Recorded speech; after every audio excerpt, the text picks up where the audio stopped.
You have a seat and state your full name and spell your last name for the record. Garrett Lemoine, Lemoine. Good morning. Good morning. Would you please introduce yourself to the jurors and do that by explaining where you work? My name is Detective Garrett Lemoine. I work for the Concord Police Department in the POP unit. Stands for Problem-Oriented Policing Units within the Criminal Investigations Division. And on top of that, I'm a sworn special deputy with the Merrimack County Sheriff's Office. And Detective, if you could you keep your voice up? Yes, and maybe sorry. sit a little closer to the microphone? Thank you. How long have you been a detective with the Concord Police Department? I was assigned in my current position June of 2021. And you mentioned that your current position is a detective. What Yes. types of roles and responsibilities do you have as a detective with the Concord Police Department? Everything from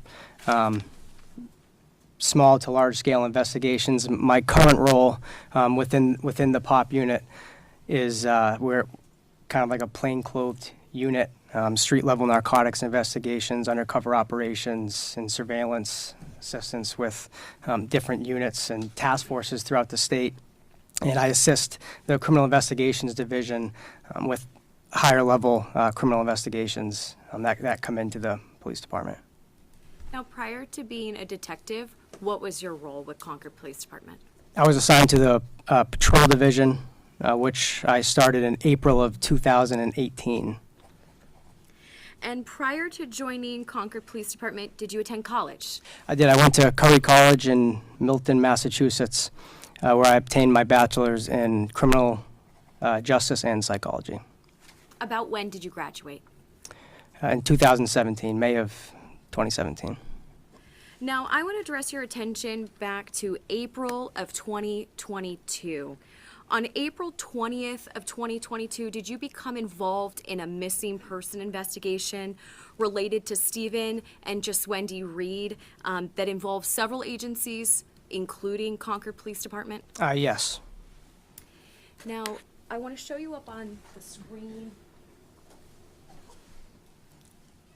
what is a full exhibit states 225. Is that a calendar of April of 2022? It is. And is it fair to say that you became involved in the investigation on the Wednesday, the 20th? Correct. And is that the same date that investigators began a missing person investigation? Yes.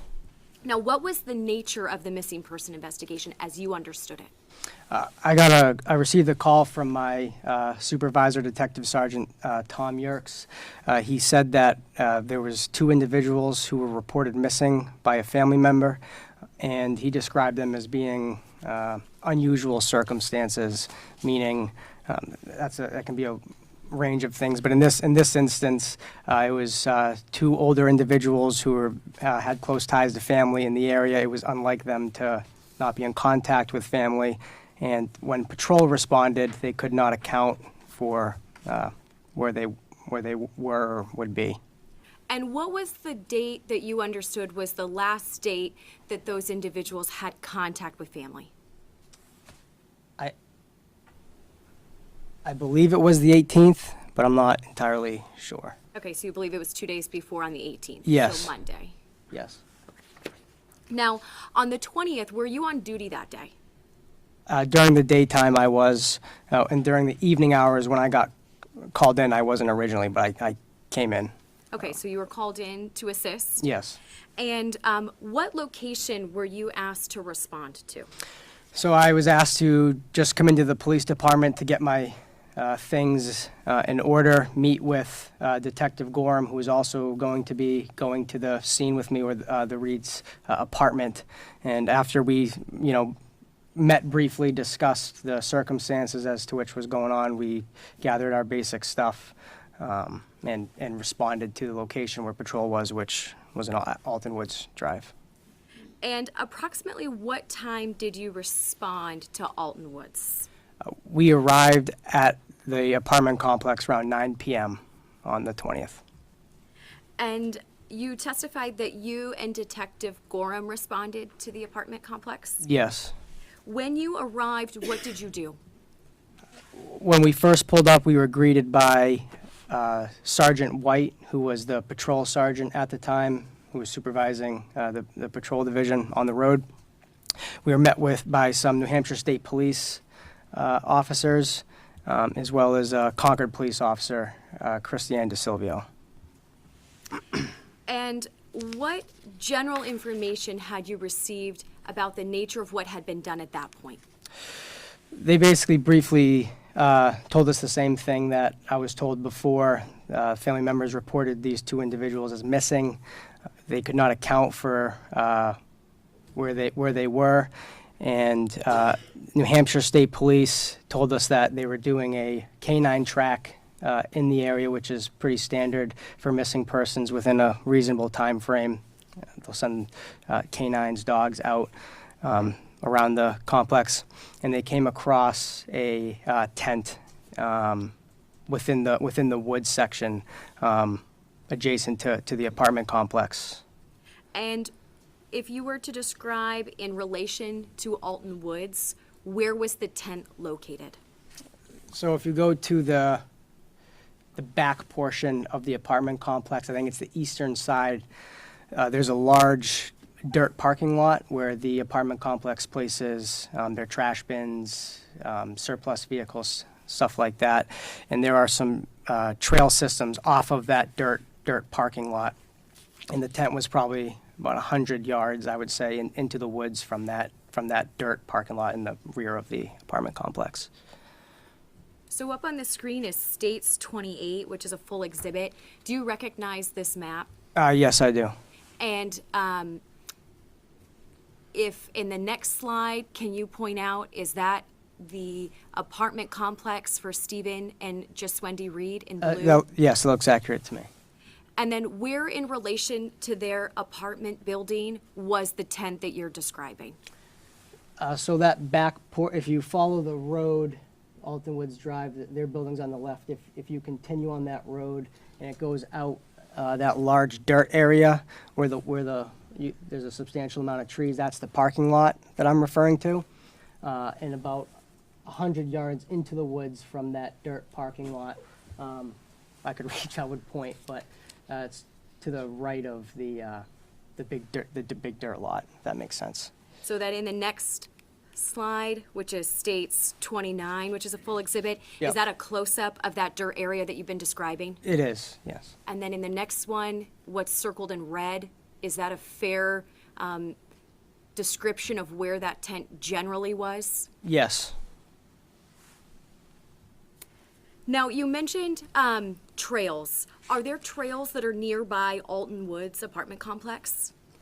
Yes, there is a trail system that goes kind of directly straight out from that dirt complex. You can see there's a white marking in the woods there. It's like a cell tower type electric building.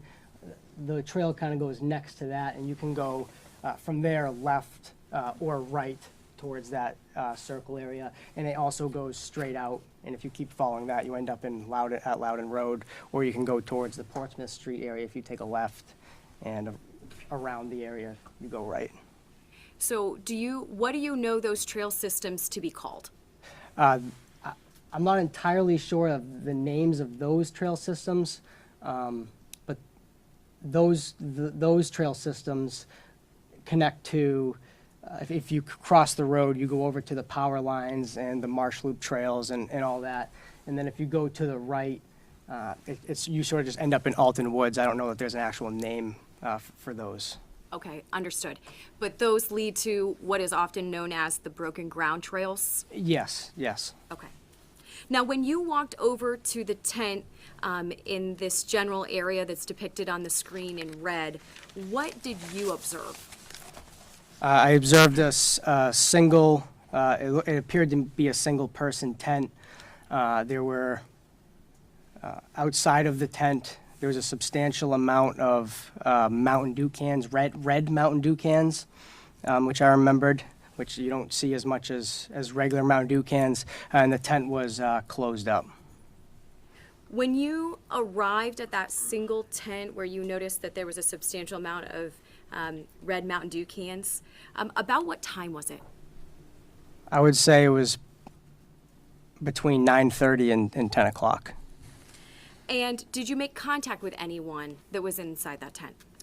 Yes, we walked up to the tent, and I kind of shook the corner of the tent. It's a common thing we do with the transient community here in Concord, kind of like knocking on a door. Identified myself, and I made contact with a male inside the tent. And when you say you identified yourself, did you identify yourself as a member of the Concord Police Department? Yes. And when you made contact with that male, what did he look like? He was 20 to 30 years of age. He was clean shaven and had shorter brown hair. By shorter, I don't mean buzz cut, but above the ears, I guess. And did you speak with that male? I did. Did the male identify himself by name? He did. Also with me was Officer Christiane DeSilvio. He gave her the name Arthur Kelly. And what generally did you tell the male about why you were having contact with him? I told the male that we are investigating a report of 2 missing people in the area, and then I proceeded to ask him if he saw anyone else around the trails or heard anything, standard questions. So how did the male who identified himself as Arthur Kelly respond to you when you indicated that you were searching for 2 missing people? He said that he left his tent in the morning, returned in the afternoon, had not seen anybody. He indicated to me that he was kind of just staying there for the night, passing through. He said he was either coming from or from Massachusetts, and that he was just camping there for the night, hadn't seen anyone else. So the male who claimed to be Arthur Kelly said that he hadn't seen anyone else in the area. Correct, he said he had not. Now, did the male who claimed to be Arthur Kelly continue speaking with you? He did. When he finished saying that he hadn't seen anyone else in the area, he said that he didn't believe he was doing anything wrong. He was just camping, and he didn't want to have any further interaction with the police. I told him that we weren't investigating him for any criminal acts at the time. We were just looking for 2 missing people. I explained to him I found it suspicious he was being uncooperative when I was just trying to look for missing people. He reiterated that he just didn't like the police and didn't want to answer any more questions. Did you further inquire of him about whether he had given the correct name and date of birth to police? Yes. One of my last questions to him were, is your real name Arthur Kelly? And he said, yes, it is. Do you see the male who you had interaction with on the 20th of April of 2022 who claimed to be Arthur Kelly here in the courtroom today? Yes, I do. Would you please point to him and describe an article of clothing that he is wearing? He's sitting right there wearing a blue buttoned-up shirt. Your Honor, may the record reflect that the witness has identified the defendant. The record may so reflect. Thank you, Your Honor. Now, after speaking with who you now know is the defendant, what did you and other investigators do on April 20th of 2022? After we determined the Reeds to not be at that particular campsite, at the time I had no legal reason to put any more resources into the man identifying himself as Arthur Kelly, and we simply left the area and continued walking along the trail system. I believe, if the map was up there, I'd show you. I believe the state police kept going down below where that red circle was, and I, along with Sergeant White and Officer DeSilvio, turned around and went the other way to go left up around the other side. At that time, did you or other officers search the Marsh Loop trail side? Not at that time, no. I'm showing you up on the screen, states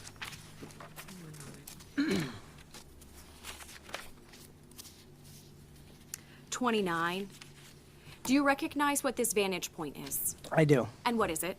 That's essentially if you're standing on the road of Alton Woods Drive, you're looking at that back dirt parking lot that I was describing before, prior.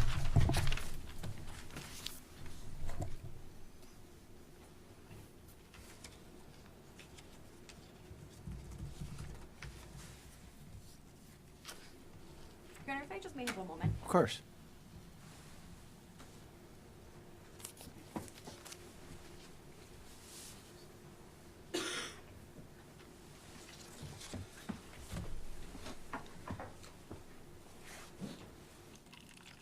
And just to correct the record, Judge, I apologize, this is actually states 12.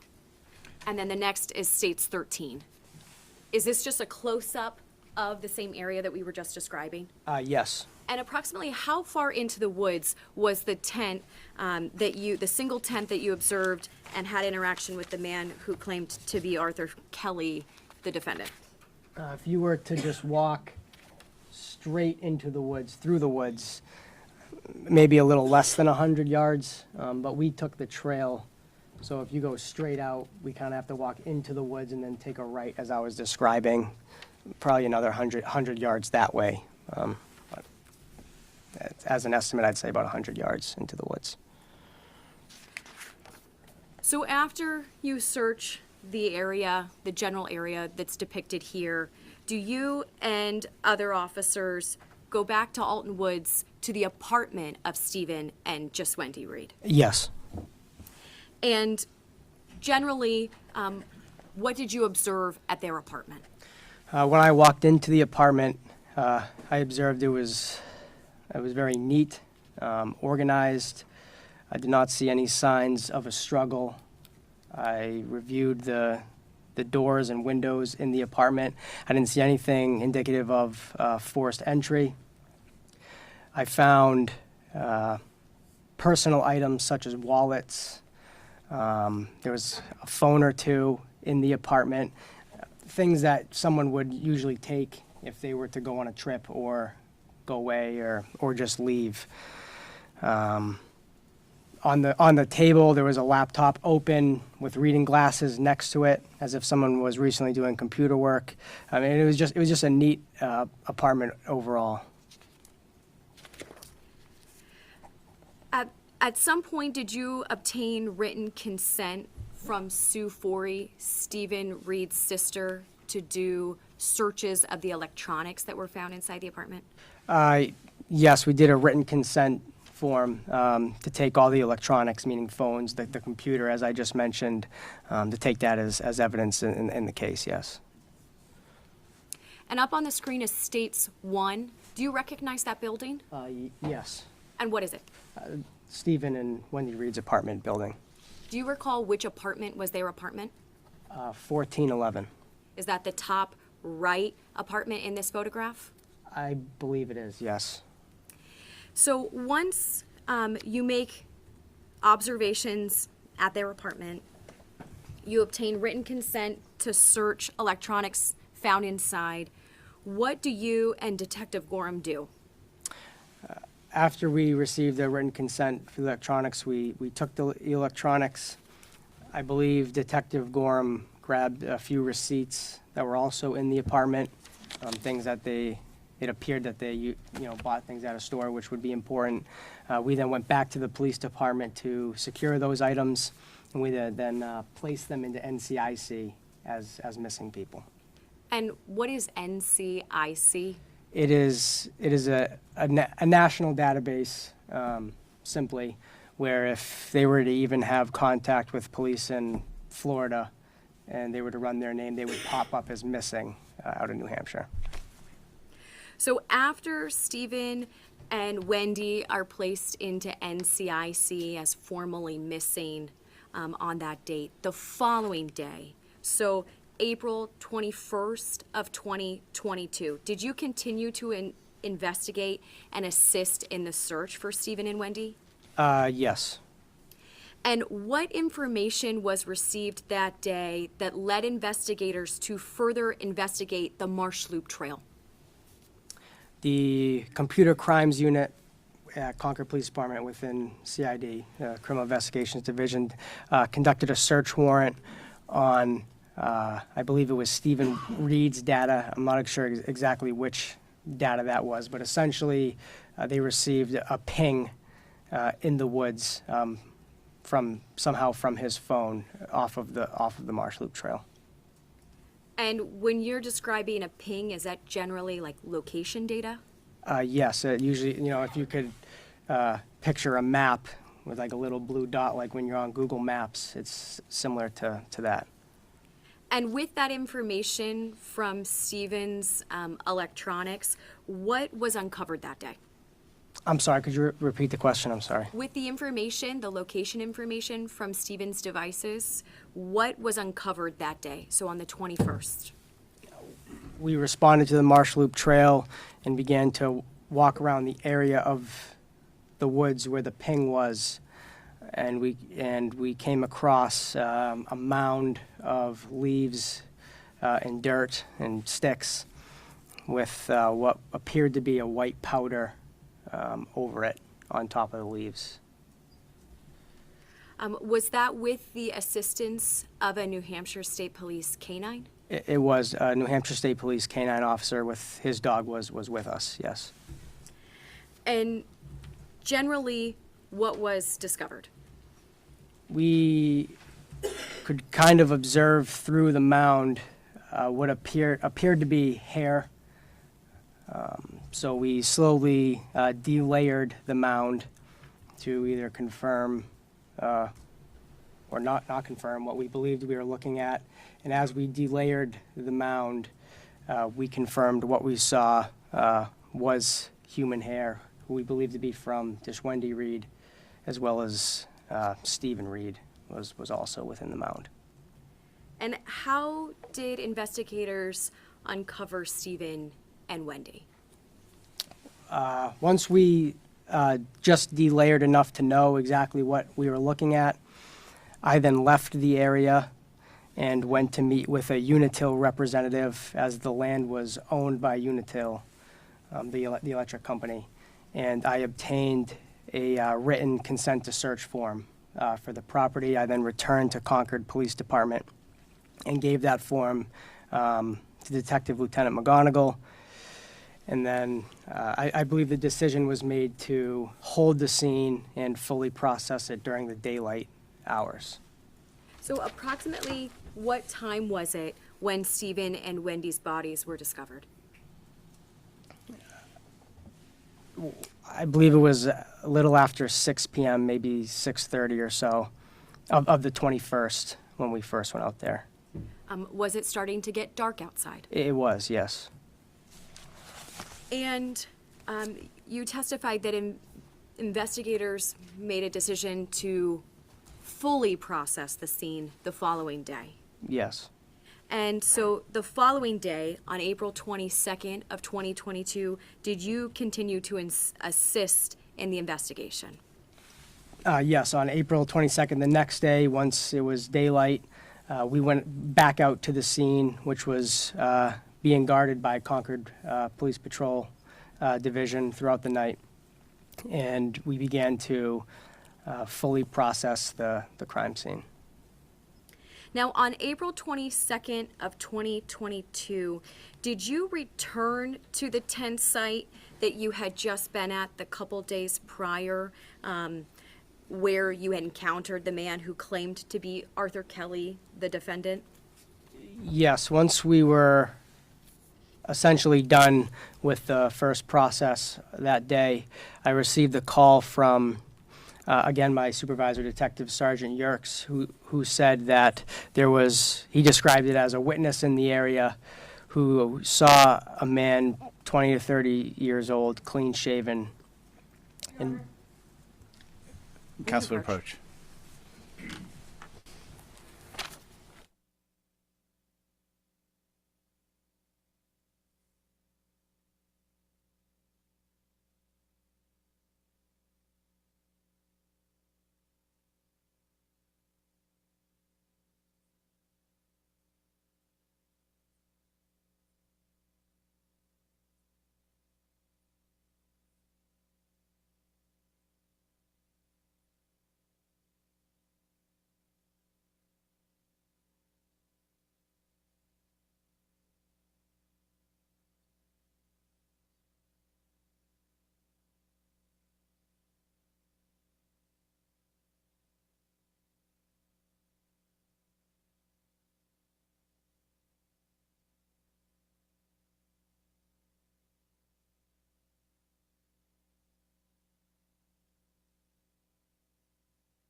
I'm going to permit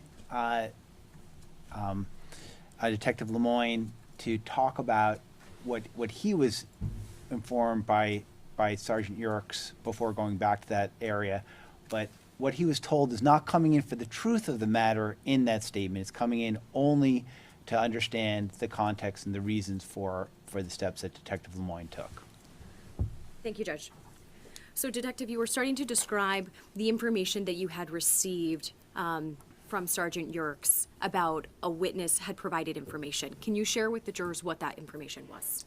Yes, Detective Sergeant Yerkes said that they had a witness who saw a man in the area at the time, is what I was told. And the witness described the man as 20 to 30 years old, clean-shaven, brown hair, shorter brown hair, and wearing, I believe, a blue jacket. He asked if that was similar to the man that I came in contact with at the tent. And aside from the blue jacket, it was. So I was asked to go back to see if I could, again, make contact with the man in the tent. So, based on that information, what steps did you take? Detective Matthew Doyon, who's my partner in my unit, we went back to the area of the tent where I had contact with the tent and Arthur Kelly. And the tent was gone. All the red Mountain Dew cans that I remembered being there were gone. And I essentially could not locate anything left behind in the area of where I had contact with him. So you testified that the tent was gone, the Mountain Dew cans were gone. Were there any signs of the tent at all? No, other than the impression on the ground that the tent left. That was it. Now, based on your training and experience in your years with Concord Police Department and dealing with the homeless population here in Concord, is that common for you to see no debris, no tent site? No, it's extremely uncommon. Usually there's at least something left behind. Very rarely do, at least in my experience, the transient community pick up everything they leave. The city has spent tens of thousands of dollars cleaning up sites. And So I'm gonna strike that last portion regarding amounts expended by the city. no problem, Judge. Detective, you testified that you returned to the tent site to see if you could make contact with the man who at the time claimed to be Arthur Kelly. Was that man in that general area? No. Well, when I came back, Correct, when you came back? yeah, I could not locate him or anything else for that matter. And based on not finding the tent, the Mountain Dew cans, any debris, or the man who claimed to be Arthur Kelly, what steps did you take to try to identify the man who claimed to you at the time to be Arthur Kelly? Due to the fact the descriptions matched as explained to me, and the fact that there was nothing left behind, which is uncommon, Detective Doyle and I traveled to some stores close by within walking distance of that area to maybe try and capture this male on video purchasing the red Mountain Dew cans. We first went to Shell gas station. I believe they didn't even sell red Mountain Dew cans. So we left. We then went to Walmart, which was the largest retail store in that proximity. And we reviewed every transaction involving Code Red Mountain Dew cans within the days before and after my contact with this guy. And we came across a specific transaction that was of interest, I guess. And before we get to the specific transaction that you're referencing, about how close was the Walmart from where you had interaction with Arthur Kelly, or the man claiming to be Arthur Kelly? I would say a 10-minute walk, maybe a little longer. So walking distance? Yes. And you mentioned that you were looking for any transactions that involved Code Red Mountain Dew. is Code Red Mountain Dew a specific color? Yeah, it's essentially it looks like a Mountain Dew can, but it's red, and it says, Code Red on it. It's a distinct soda can, I guess. And was that the same type of Mountain Dew can that you had seen at the tent site when you had contact with the man claiming to be Arthur Kelly? Same type, yes. So you mentioned that when you went to Walmart that you observed a specific transaction. How did you observe a transaction at Walmart? What steps did you have to take to do that?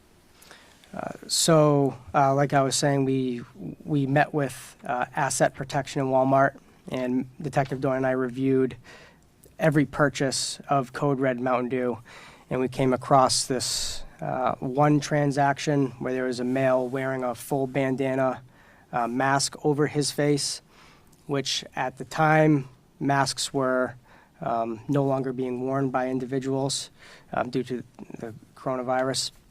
So it was somewhat suspicious in nature for people to wear full bandana masks in Walmart. At that time, we watched this transaction, and as I watched the transaction, I believed that it to be the same male that I had contact with in the tent. From what I could see, he was wearing a hat and bandana, but when I reviewed the footage from the back, the hair looked similar to me. From what I could see, he was clean shaven, and I believed it was the same male. What observations did you make of the male during that transaction? He walked around Walmart, grabbed a full case of of Code Red Mountain Dew, which would have been consistent with the amount that I saw at the tent. I forget, I think he bought paper towels and some other items that I cannot remember, and paid with cash, I believe at a self-checkout. And what was the date and approximate time of that transaction? The transaction was on April 20th, the same day I had contact with him, but the purchase was done, I believe, at 2:40 p.m., around there.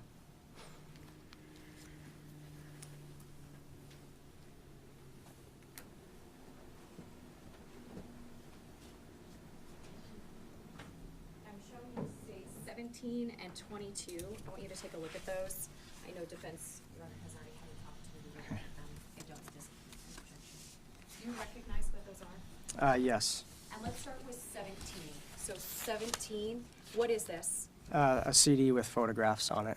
And are these photographs that you took from Walmart surveillance footage? They are. And have you reviewed this prior to today? I have.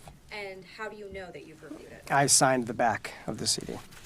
And with regard to 22 for ID, do you recognize what that is? I do. And what is it? It's a photograph that I took of the male at Walmart, who I believe to be the one I had contact with at the tent. And does it fairly and accurately depict the photo that you took of the surveillance footage? Yes. Your Honor, I'd ask to strike the identification of both 17 and 22. Any objection? 17 and 22 are both full exhibits.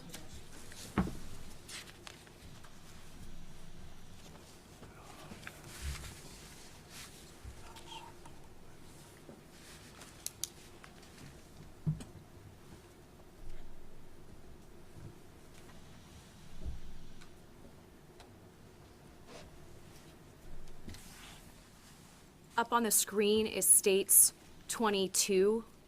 Can you describe for the jurors what they're looking at? This is a photograph of the male that I described that I took. The quality is not that great because I took it off my work cell phone on the computer screen from the surveillance. It takes some time for asset protection to fully download these things, so I took some preliminary photographs and then requested the full copies. Okay. Now, in the next slide, so this is 17, and there are multiple clips of 17, is that correct? Yes. And is it fair to say that there are both stills as well as almost like video type images? Yeah, that's probably explained by the iPhone's live cameras, live photographs. It's just the way they take pictures. Okay, Yeah. so some stills and then some what are like live images? Yes, yeah. Okay, so I'd like to go through each of these with you. What observations did you make about this male? I observed him, as I described, the hat and full mask. This is not a good example, but on some of the other photographs, you're able to see that he's clean shaven and the hair is consistent, as well as the what appeared to be a blue jacket, as described by the witness we had. Moving ahead, is this just a live image of the still they just saw? Yes. And what about this photo? So this photo, essentially, we followed the male throughout Walmart while he was inside until the male exited the store. And up on the top of the screen, there's a little, it looks like a black blob. But essentially, that's him. After he leaves Walmart, we continue to watch to see if he ever gets into a vehicle, which he doesn't. He leaves towards Loudon Road, and we follow him until he essentially disappears out of sight. And where he's walking towards is towards that area of Alton Woods, and the entrance of the woods you'd have to enter to get to where that tent was that I had contact with him at. In the next, Same photo. You can see the top move between the photos. That's just another video of him walking into the distance. and if I may, I'm gonna approach with the laser pointer just so you can point out this top button. If you just wanna point out where you're describing the individual Right, you see right here, this black blob right there. at the top. Yeah. Okay, thank you. Moving along with the other photographs, is this just another photo of the same parking lot that you were describing? Yes. And then a live photo? Yes. And then this next photo, is this inside the store? It is. Yep. And then a live photo of the same photo they just saw? Yes. Another interior? Your Honor, if we could have the witness be the one that's describing what's in the photos. Yeah, that's Happy. fine. No problem, Judge. Detective, would you describe what the jurors are looking at? This is a same photograph of the male after he's already grabbed the Code Red Mountain Dew paper towels, as I was describing. He's kind of just bent down looking. I believe it's the razor section of an aisle. And then is the next one the live photo of the same photo they just saw? Yes. And what about in the next image? What are they looking at? Picture of the same male, just reviewing some miscellaneous items within an aisle at the store. Is this next one the live image? Yes. And what about this image? What do they see? Another photograph of the same male. I believe he's just leaving the aisle at this point. I'm unsure if he grabbed anything else. Are you able to make out what is on the back of the individual? What is he carrying? It's a black backpack. He entered the store with a black backpack and exited the store with a black backpack, same bag from what I can see in the video. Is the next image the live version of the same photo? Yes. And then what about this last photo? That's just a photograph of the bottom of his shoe that I tried to capture as best as I could. And what is the item that's red? That's the box of Code Red Mountain Dew that I was describing. And then this next one, is this just the live version of that same photo they just saw? Yes. Thank you. Now, you mentioned that you went to asset protection and you reviewed those surveillance footage clips that we just saw with the jurors. Yes. Did you also make a request, or did Concord Police make a request to obtain the entirety of the surveillance footage from Walmart for that transaction? Yes, I asked Asset Protection to do a full workup, as it's called, on the video, where they essentially clip the videos from the different camera angles from the time they enter to the time they leave, and then they put that in a CD, usually with a receipt of the items purchased or stolen or whatever the case may be. And that was done in this case. It was. Now, in addition to your efforts to go to Walmart and try to identify the individual who had claimed to be Arthur Kelly, did you make additional steps in the investigation to try and solve the murders of Stephen and Wendy Reed? Yes. Now, I want to direct your attention specifically to July 19th of 2022. Did you and other investigators look into an area of a burnt tent site? We did. And where was the burnt tent site located? If you are walking up the power lines and you can go into the woods on the Marsh Loop Trail, or you can continue on the power lines. You can get to it from either direction, but if you keep walking straight, you come across essentially an intersection, which if you follow that leads you out to Profile Ave. Where those two trail systems intersect, I guess you would say, about 25 to 50 yards into the woods off of the trail, closer to the power line cutout, was an old abandoned campsite which appeared to have been lit on fire or burnt in some way. Now, up on the screen is States 75. Does this map reflect the general area that you're just describing? Yes. And can you point out, and here, let me give you the laser pointer again. Top button, if you just want to point out the general area to them. So essentially, the general area would have been about right here. This is the Profile Ave trail, and the Marsh Loop Trail comes here, and then the burnt campsite would have been somewhere in this area. So just above where the Profile Ave connector trail is? Yes.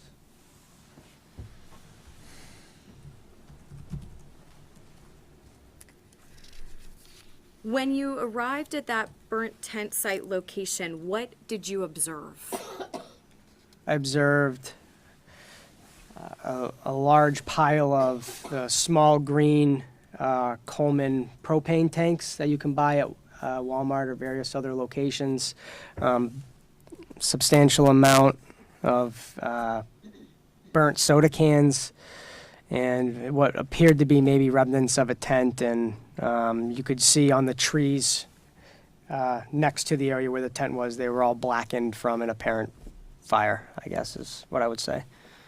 When you described the mini propane tanks, do you recall approximately how many there were? I believe we counted about 150 of them. And you mentioned that there were also burnt soda cans. Do you recall any other items?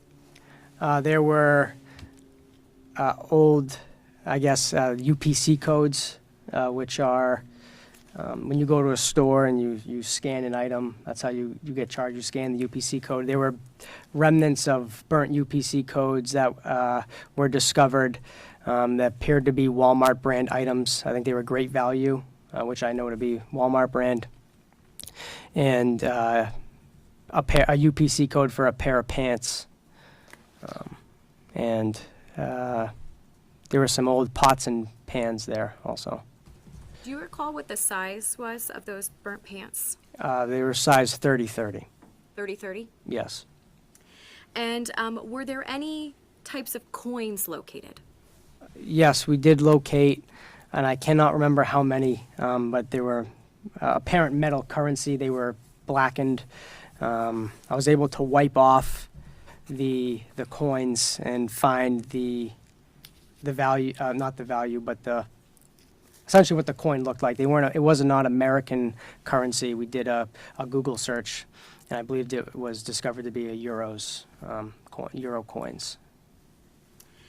Was the burnt tent site processed that day? So on July 19th of 2022? We did not do a full processing. We did the preliminary kind of walkthrough of it, as I described, counted the cans and the propane bottles and seized some of the UPC codes and stuff. Other than that, I wouldn't call it a full processing, no. And why not?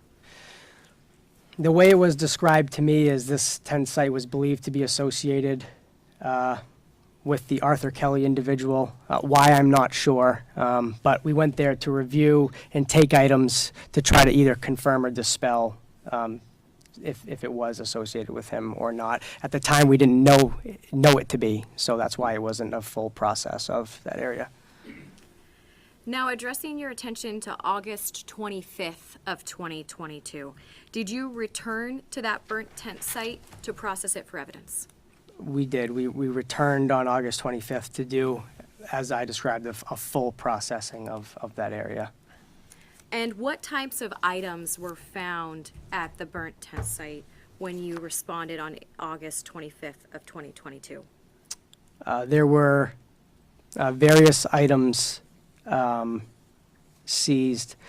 I know that I think we seized a pot with a bullet hole in it, and I know that we found the burnt cans at the site, to many of them be Mountain Dew brand.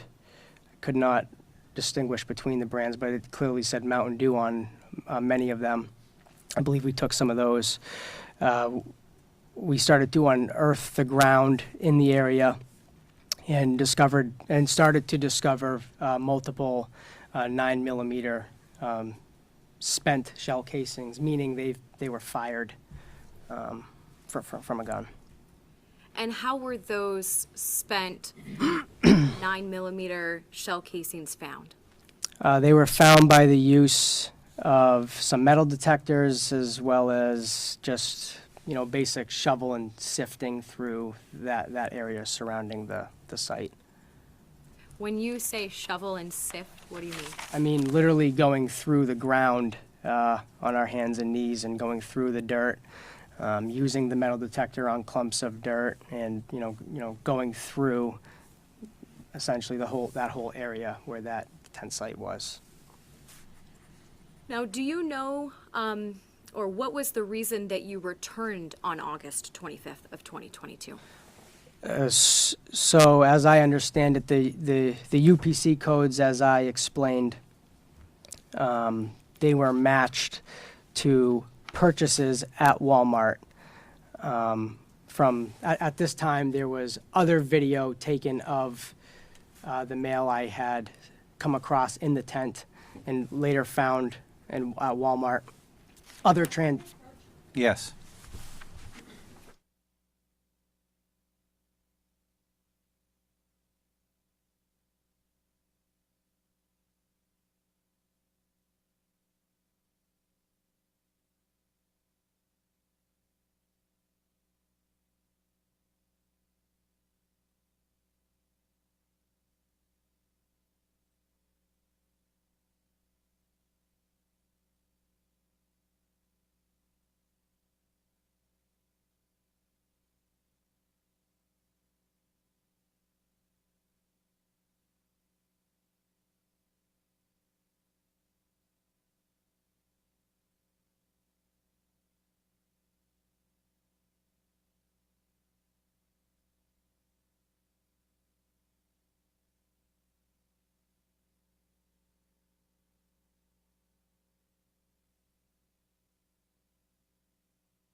So on August 25th of 2022, is it fair to say that you and other individuals from Concord Police Department go back to the burnt tent site to process it for evidence?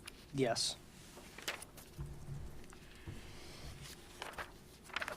At some point in the fall of 2022, did you observe additional surveillance footage of the individual who had identified himself as Arthur Kelly? I'm not sure how to exactly, I don't know that it was video footage. I think the video footage I observed was before the processing, the second processing. Okay, so before August of 25th of 2022? Yes. Okay, so at some point, do you review additional surveillance footage? Yes. Well, so the additional transactions that I was saying, essentially there were other transactions found of the man who I believe to be Arthur Kelly at the Walmart. There were additional transactions found on video.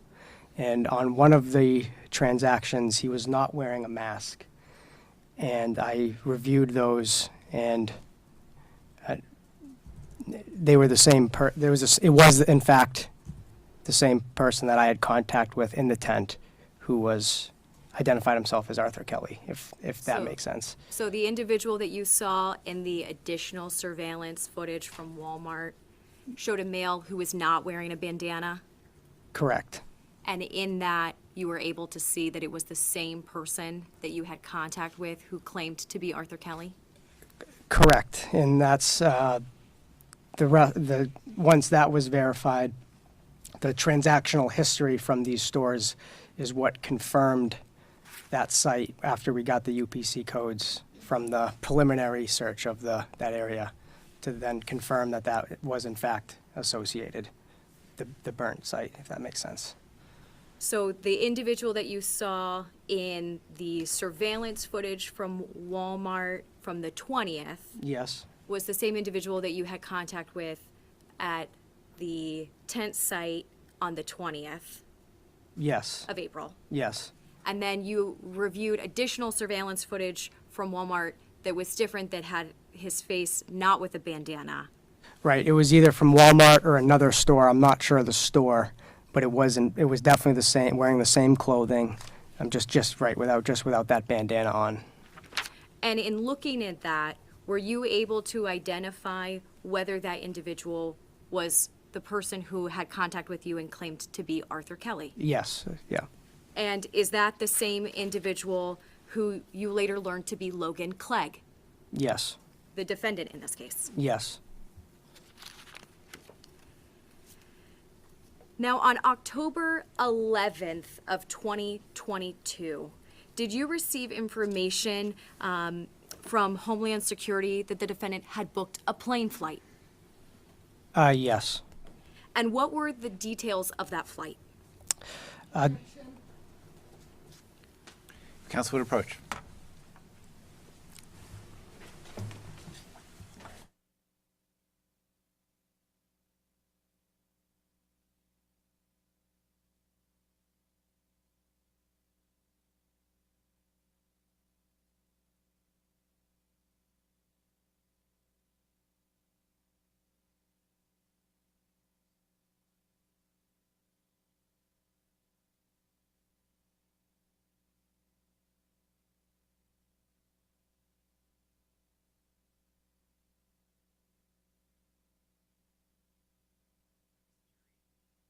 Testimony about information that Detective Lemoyne received, not for the truth of the matter contained in that information, but only to explain the actions that were taken by the Concord Police. Thank you, Judge. Detective, what were the details of the flight information? I received a call from Detective Sergeant Yerkes saying that we were notified, and I don't know exactly by who, that Logan Clegg, once we did learn his identity, he was, I guess, maybe flagged in the system, as you may say. We were notified that he booked a plane ticket to Berlin, Germany, out of JFK, And when was that flight leaving October 14th. of 2022? Yes. And based on that information, did you receive a phone number associated with the information used to purchase that plane ticket?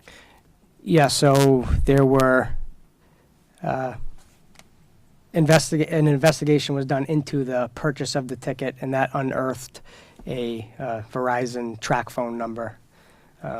And was Verizon contacted to request location information? Yes, it was either Verizon or track phone. I'm not sure which one, but we requested an exigent ping, essentially, for that phone. Based on that information, what did you do? At this point, after I was told that the pings were coming in to Vermont, which we believed Arthur Kelly or Logan Clegg may be, based on other details, I responded to Concord Police Department, reviewed the pings for myself, and I, along with my partner, Detective Doyon, met with Detective Lieutenant McGonigal about all this information, and we made a determination to go to Vermont. To travel to Vermont? Yes. And was the general location South Burlington, Vermont? Yes. And about what time did you and your partner, Detective Doyon, arrive in South Burlington, Vermont on October 11th of 2022? Around 11 p.m. And when you arrived in South Burlington, Vermont, what did you and Detective Doyon do? We traveled to the area in which the pings were, Centennial Woods, to familiarize ourselves with the area, entry and exit points, that sort of thing. We then went to the bus terminal within that area, as there were buses going to and from that location to New York. So we believed his most probable mode of transportation would have been bus to New York to go to JFK. So we familiarized ourselves with that area. Yeah. And can you describe, you said Centennial Woods. What is Centennial Woods? Centennial Woods is essentially a swath of trees and walking trails. I believe it kind of borders the UVM campus. Actually might be inside UVM, but I'm not entirely certain. But essentially, students, from what I understand, use those walking trails, and it's similar to the woods here, where there's walking trails and woods, but then there's access to the main roads in that area, stores and stuff like that. You use the acronym UVM. What school is that? University of Vermont. Now, you said that the information about location was in the general area of Centennial Woods. Is the location information, is it an exact location or is it more a general location? It's a general location. So when we get pings from phones when we're trying to find people, usually the cell phone company gives an exact coordinate on the map, but the phone could be anywhere within a radius of the cell tower, essentially. So for these pings, it was pinging off of Bilodeau Court, which was a side street next to Centennial Woods, but the radius was 300 meters. So in any given direction, the phone could be within that 300-meter radius. And what did you and Detective Doyon try to do to locate Logan Clegg?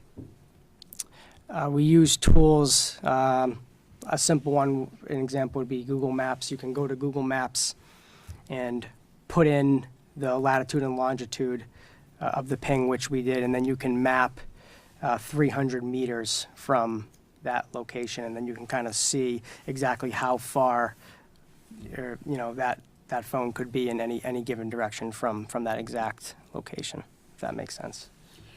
Did you and Detective Dwyon stay together the entire time? No. So generally speaking, what did you do? So, well, when we were in Vermont, we were in an undercover capacity, and I think what you're asking is when I left and he stayed. That's correct. So, throughout the night, when it became about 5 a.m., I want to say, that's when the buses were going to be leaving from Vermont to New York. So I left the Centennial Woodside to go to the bus station while Detective Dwyon stayed in the area, the general area of Centennial Woods, to try to cover both locations at the same time. And during that time frame, did either of you locate Logan Clegg? No, Detective Dwyon did not, and once all the buses left from that area and I did not see him enter a bus, I then left and returned to that general Centennial Woods area. So then around 9 a.m. on the 12th of October, so the early morning hours of the 12th, did you receive additional location information that the phone was no longer in Centennial Woods? Yes, I was reviewing the phone pings on my work cell phone. They get sent to our email, is how the phone companies do it. And around 9 a.m., I observed the ping to have moved. And it's not, the pings come essentially like every 10, 15 minutes. So it's not like we're watching it in real time. 15 minutes passes, 10 to 15 minutes passes before we get another update. So that someone could move in that time frame and we wouldn't know. At 9:05 or so, it was the next interval for the ping. I got a notification, and the ping was elsewhere.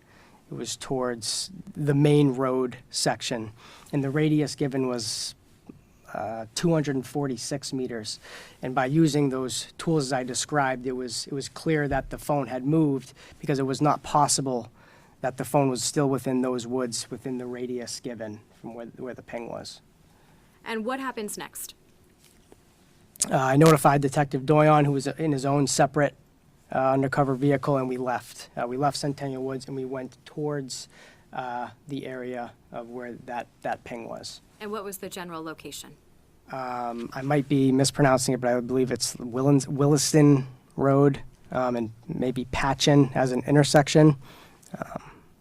Yeah, And are those roads in South Burlington, Vermont? they are, yes. And approximately how close were they to Centennial Woods? Well, within walking distance. Yeah. If you leave from Centennial Woods is a large area. We were kind of watching I think the southern portion where the pings were, but I mean, there's various entry and exit points that we couldn't cover. You can walk out from any area. So yeah, walking distance. And so do you and Detective Dwyon move to that general location? We did. Detective Dwyon started to check McDonald's and other stores within that radius, and I traveled to into the direction of the airport in Vermont as the pings were going in that direction. And what happens next?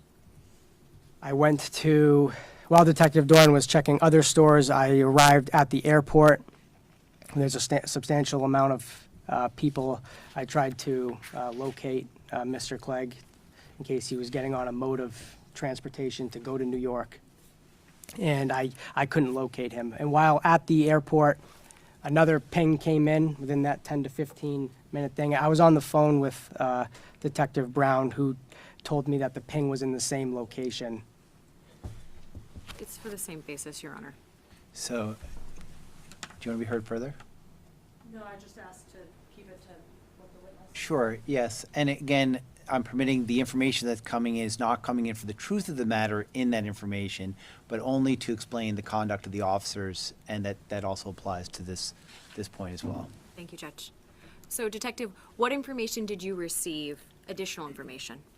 After we could not locate Mr. Clegg, another interval came where we got a ping, and I was told that the ping did not change so it changed from Centennial Woods to the Williston Road area, and then the second ping was still there at that Williston Road area, meaning it hadn't moved since then, so I traveled back to that area.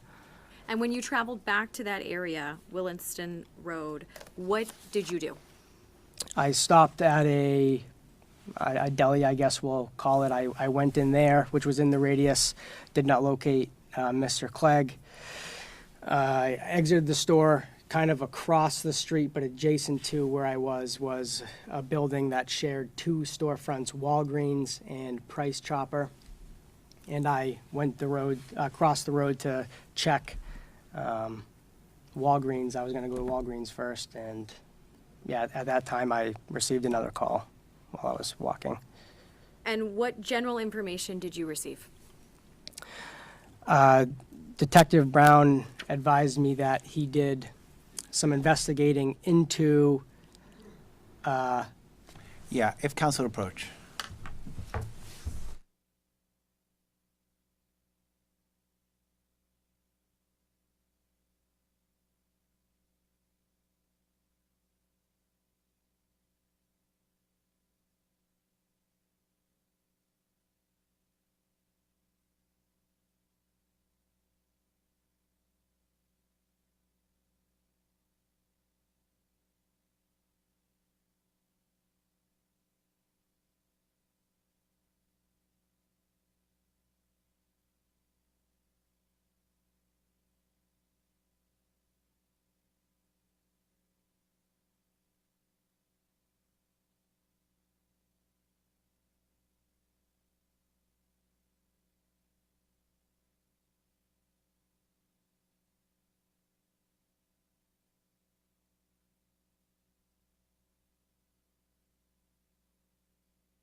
Detective, is it fair to say that you then go to the Price Chopper? yes, And what is the Price Chopper? it's a Is it? grocery store. And when you go to the Price Chopper, what observations do you make? There was two entrances. I went into the one closer to the Walgreens side. If you're looking at Price Chopper, it was to the left. I walked in, asked an employee for a cart. He directed me back outside. I grabbed the cart and then proceeded to enter the store. And when you go inside the store, do you make any observations? When I walked into the store, there was the line of registers, and I just naturally looked down in front of me, and at the end of the registers was a male who I immediately recognized as Arthur Kelly Logan Clegg, talking with what appeared to be Price Chopper employees. So you saw the man that you recognized to be Arthur Kelly, Logan Clegg, in the Price Chopper. Yes. And when you observed him, generally, what was he wearing? He was wearing a baseball-style hat similar to the photographs from Walmart. He had a backpack on, a black backpack, and a light-colored shirt, I believe. I'm not exactly sure of the color, and long pants, and either boots or sneakers. I can't recall. Okay.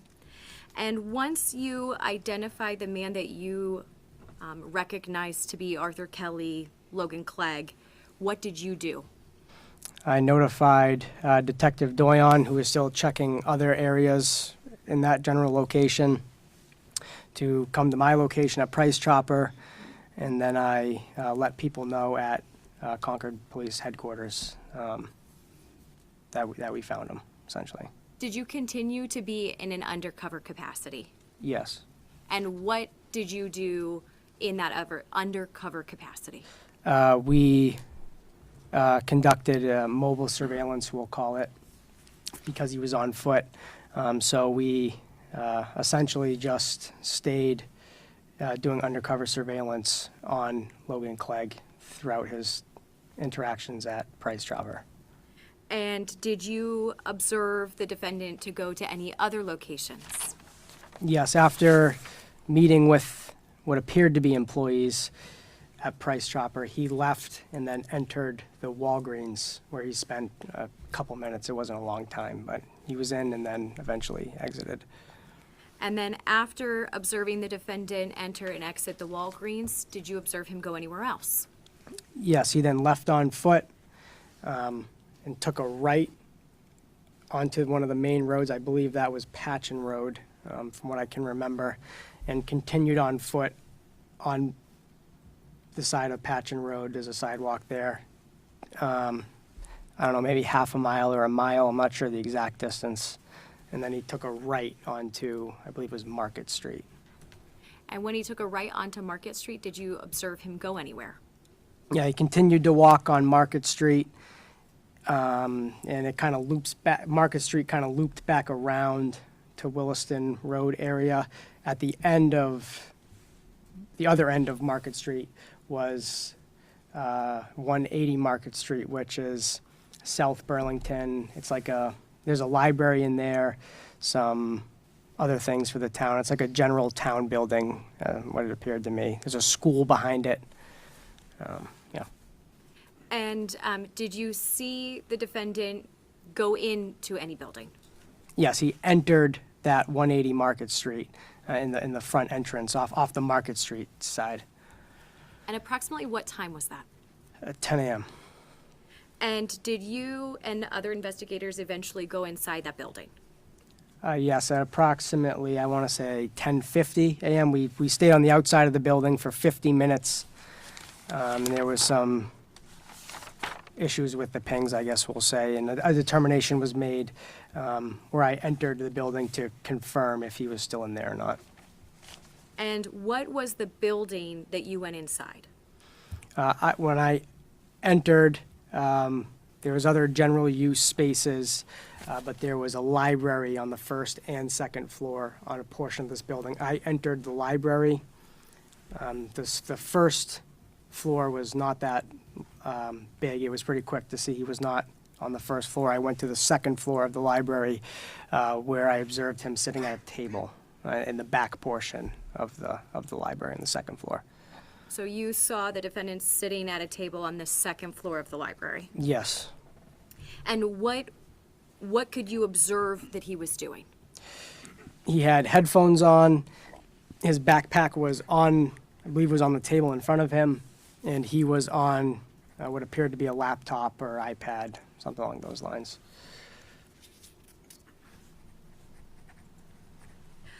What items were you able to see that he had with him? The laptop, the headphones. He was still wearing the hat, and he had his backpack with him still at the time. From where that's generally all I could really see. Okay.